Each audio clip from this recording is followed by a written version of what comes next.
আমরা সবসময় মনে করি যে মাসে বুঝি লক্ষ লক্ষ টাকা ইনকাম করলে সংসারটা খুব সুন্দর চলে, আর অল্প টাকা ইনকাম করলে সংসার হয়তো বা চলতেই পারবে না। আমাদের কিছু চিন্তাধারার ভুল আছে। হ্যালো এভরিওয়ান, আসসালামু আলাইকুম, welcome back to my another new blog. সবার কি অবস্থা, কেমন আছেন? আই হোপ সবাই ভালো আছেন, সুস্থ আছেন। এখন যেহেতু শীতকাল, দেখা যায় সকালবেলা থেকে ভিডিওটা শুরু করতে পারি না। শীতের সময় দেখবেন সকালে বিছানাটা ছাড়তেই অনেক সময় লাগে, একদম ছাড়তেই ইচ্ছা করে না। তো কী আর করার, সংসার জীবন তো চালাতেই হবে, আর বাচ্চা কাচ্চা থাকলে তো কথাই নেই। সেই সাথে বাসায় গেস্ট আছে, গেস্ট বলতে তো শ্বশুর শাশুড়ি। আর আমার কাছে মনে হয় যে শ্বশুর শাশুড়িকে আমরা ভয় পাই, এটা ভুল হবে। আমরা অনেক সময় কিন্তু মুরব্বিদেরকে সম্মান করি, যেটা সম্মানটাকে অনেক মানুষই মনে করে যেটা ভয়ভীতি। আসলে ভয়ভীতি ওটা কিছুই না। শাশুড়ি অনেক সময় দেখবেন মায়ের মতোও হতে পারে। তো এটা হচ্ছে সবটাই আমাদের মনের উপরে ডিপেন্ড করে, আমরা কাকে কতটুকু মন থেকে অ্যাকসেপ্ট করতে পারবো। আমরা কিন্তু অনেকেই বলি যে শাশুড়ি কখনো মায়ের মতো হতে পারে না, আবার মায়ের মতো ভালোবাসতে পারে না। আসলে অনেকেই বলে যে পর কখনো আপন হয় না। তবে আমার কাছে মনে হয় যে যাদের সাথে আমার সারাটা জীবন থাকতে হবে, তাদেরকে যদি একটু ভালোবেসে মন থেকে একটু আগলে রাখি, তাহলে আমার কাছে মনে হয় যে শাশুড়ি আর মায়ের মধ্যে ততটা তফাৎও থাকে না। পর কখনো আপন হয় না, এটা যেমন সঠিক কথা, তেমনই কিন্তু দেখবেন যে রক্তের সম্পর্কের বাইরে এমন কোনো সম্পর্ক আপনি তৈরি করে ফেলতে পারবেন নিজের ভালোবাসা দিয়ে, সেটা রক্তের সম্পর্কের থেকে কোনো অংশে কম না। তবে আমরা চাইলে সব কিছুই পারি, আর একটা সংসারের সুখ শান্তি এটা কিন্তু একটা মেয়ে মানুষের উপরেই অনেক বেশি ডিপেন্ড করে, যেটা অনেকেই হয়তো বা কন্ট্রোল করতে পারি, আবার পারি না। তবে এটা নিতান্তই বুদ্ধি দিয়ে আপনাকে কন্ট্রোল করতে হবে, আর ভালোবাসা দিয়ে। যেখানে ভালোবাসা থাকবে সেখানে দেখবেন হিংসা, দেমাক, অহংকার এটা একদমই থাকে না। তবে ভালোবাসাটা সবসময় রাখতে হবে, তাহলে প্রত্যেকটা সম্পর্কই কিন্তু অটুট থাকবে। আপনারা যারা রোজ আমার ভিডিও দেখেন তারা অবশ্যই বুঝতে পারেন যে আমার বাসাটা কিন্তু খুবই ছোট। যেহেতু সদস্য সংখ্যা কম, সেই অনুযায়ী বাসাটাও নিয়েছি। তবে চাইছি বাসাটা আরেকটু বড় নিব, কিন্তু বাসা সেরকম মনের মতো পাওয়া যাচ্ছে না। আ তো খোঁজার তালে আছি। কখন মিলে যাবে মনের মতো তখনই বাসাটা ছেড়ে দিব। তবে দেখা যায় কি যে প্রত্যেকটা সংসার, আপনার সংসারটা হয়তোবা একটু বড়, আমারটা একটু ছোট, মানে সদস্য সংখ্যা। সংসার কিন্তু একরকমই হয়। সেই রান্না-বান্না, খাওয়া-দাওয়া, গুছানো কাজ, এইগুলোর বাইরে কিন্তু কোনো কাজ থাকে না। এই বাচ্চা-কাচ্চা মানুষ করা, বড় করা, এগুলোর বাইরে কিন্তু বেশি কিছু থাকে না। তো আমার বাসাটা যতটুকুই হোক তার মধ্যেই কিন্তু যতটুকু কাজ করি না কেন সেগুলোই আপনাদের সাথে শেয়ার করি। তো যেহেতু কাজের খালা আছে, এজন্য ওই ঘর মোছা, কাপড় ধোয়া, এগুলোর বাইরে আর কি যতটুকু করার, ওগুলো সবকিছুই কিন্তু আমি নিজের হাতেই করি।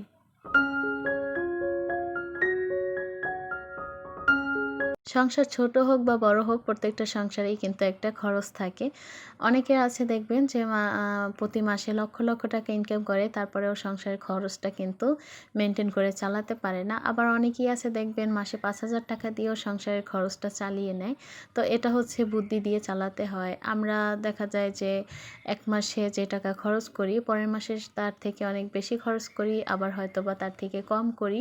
এটা আমার কাছে মনে হয় কি যে একটা হিসেব করে চলা উচিত, আর হিসেব ছাড়া কোনো কিছু হয় না।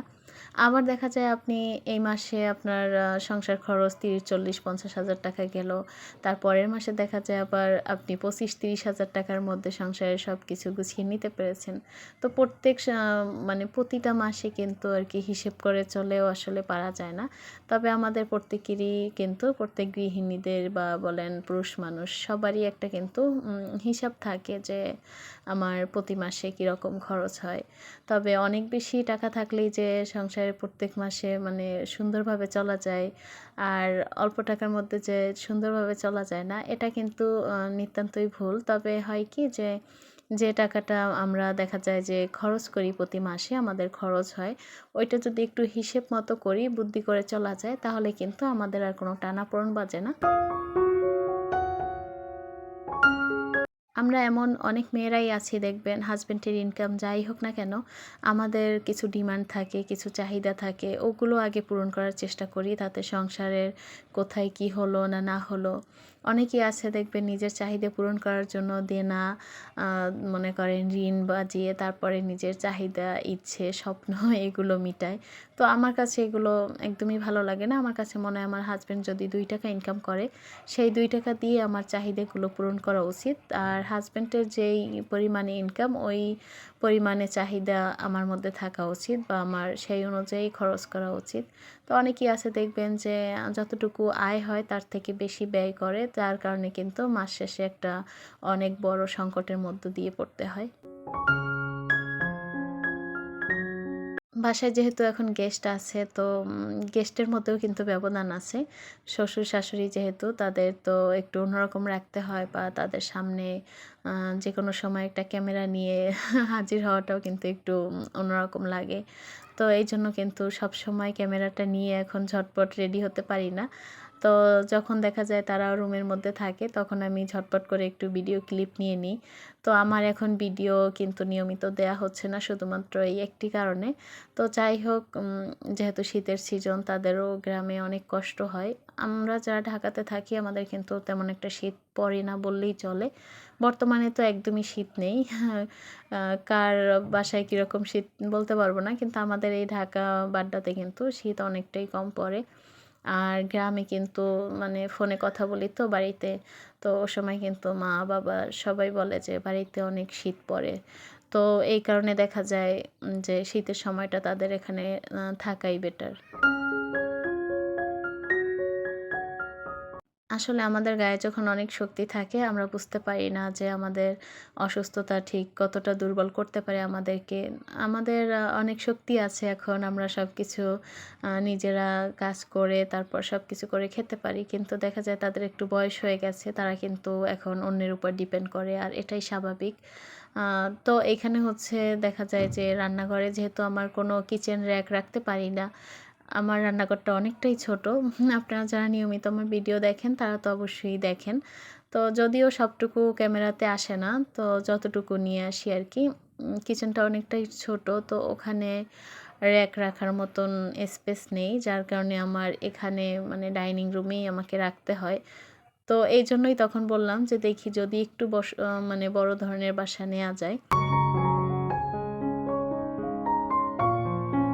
বড় বাসা নিতে চাই, যেমন ফার্নিচারগুলোকে যেন সুন্দর করে একটু সাজিয়ে গুছিয়ে রাখতে পারি, আর সেই সাথে একটু বাসাটা খোলামেলা থাকে। কারণ বাচ্চা পোলাপান থাকলে কিন্তু দেখা যায় বাসার মধ্যে একটু খেলনা নিয়ে ঘোরাফেরা করে।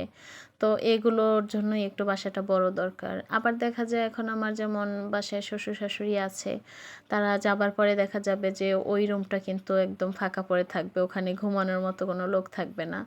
বা দেখা যায় সারাদিনেও কিনা ওই রুমে যাওয়া হয় না। শুধু একবার গিয়ে বিছানাপত্র গুছিয়ে ঝাড় দিয়ে আসি। তারপর কিন্তু আর যাওয়া হয় না। তো মাঝে, মাঝে ইচ্ছা করে যে একটা বড় বাসা নিই। আবার মাঝে, মাঝে চিন্তা করি বড় বাসা নিয়ে তো সব জায়গা ফাঁকা পড়ে থাকবে। আর ঢাকা শহরে বলেন, এই দুর্মূল্যের যে বাজার, এখানে ঢাকা শহরে একটা রুম ফাঁকা ফেলে রাখা একটা আমার কাছে মনে হয় অনেক বেশি একটা বাড়তি খরচ। তো যাই হোক, কথা বলতে, বলতে ঘরের অধিকাংশ কাজ কমপ্লিট করে নিয়েছি। আর এখন হচ্ছে এখানে করলা ভাজিটা বসিয়ে দিয়েছি। গ্যাসের সমস্যা তো চলতেই থাকবে। তবে আজকে দেখলাম যে একটু গ্যাসটা মোটামুটি চলে আসছে। তো এইজন্য আর ইন্ডাকশনে যাইনি। কারণ সবসময় হিসাব করেই চলতে হয়। তো দেখা যায় কি, যখন একটা মাসে প্রতিদিন ইন্ডাকশনে রান্না করি, ওই সময় কিন্তু মাস শেষে হিসাবটা আপনি যদি করতে যান, ওখানে কিন্তু আপনার টাকার অ্যামাউন্টটা একটু হলেও বেড়ে যায়। তো আসলে বুদ্ধি করে চলতে পারলে আসলে এই রকমের সমস্যায় পড়তে হয় না। তো আজকে গরুর মাংসটা কিন্তু একটু অন্যভাবে রান্না করছি। কারণ যেহেতু গ্যাসের সমস্যা থাকে, আর ইন্ডাকশনে বসানোর জন্য যে প্রেশার কুকার, ওটা আমার নেই। যার কারণে আমি এখানেই রান্না করার চেষ্টা করছি। তো আজকে গরুর মাংসটা হচ্ছে আমি ১ম এই হলুদ, লবণ দিয়ে প্রেশার কুকারে একটু মানে 50% সেদ্ধ করে রাখছিলাম, যাতে বাকিটা আমি চুলায় রান্না করতে পারি। তো মোটামুটি একটু সেদ্ধ করে রাখছিলাম। এখন হচ্ছে আমি কয়েকবার মসলা দিয়ে কষিয়ে তারপরে হচ্ছে এর মধ্যে আলু, পানি এড করে দিব।